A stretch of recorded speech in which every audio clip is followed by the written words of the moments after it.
Alright, so I showed you in a previous video how to quiet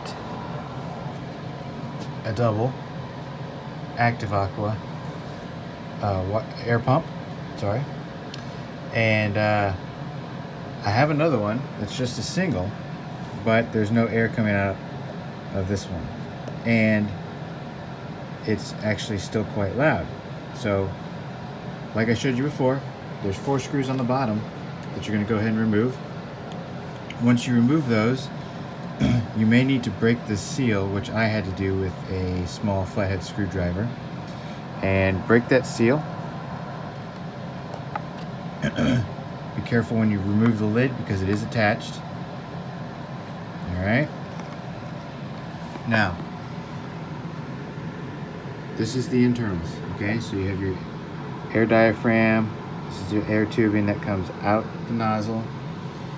Here's the magnet that vibrates back and forth, which is what sucks the air in. This is kind of like a primer bulb. And here is your copper coil, and this here creates the magnetic force to pump this. And here's all of your wiring and your control knob.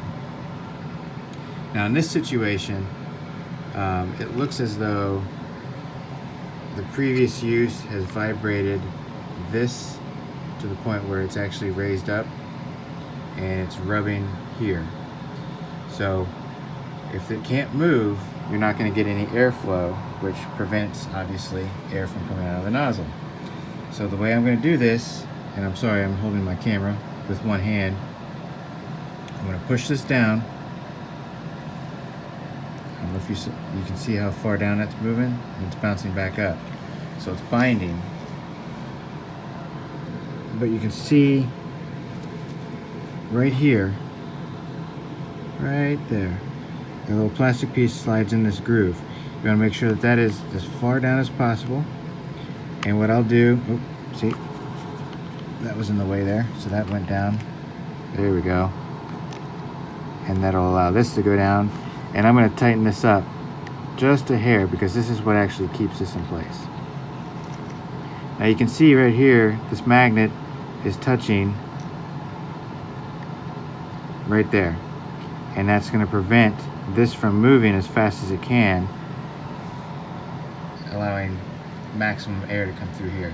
So what I'm going to do is I'm going to push this back. I want to do it in a way that you can see what's going on here. So let me turn this around. Okay, so again, I want to push this whole unit back, and there's a lot of space in here, which is where your zip tie is going to come in. So first, I'm going to push this back. You see the gap disappeared, and now the gap's up here. And look at the gap. We've got plenty of space. Plenty of space in here now. So that's going to vibrate smooth. And with this zip tie, I'm going to plug it in right there. I'm going to push it down as far as it'll go. And what that's going to do is that's going to prevent this from sliding back up. So with my scissors, okay, snipped. Problem solved. Now I'm probably going to get airflow and a quieter unit. So let's plug it in. Can you hear it? Can you see it? It's moving.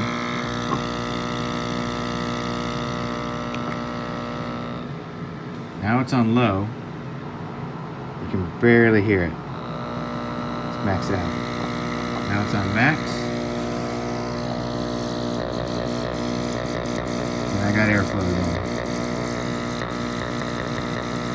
So, very simple fix.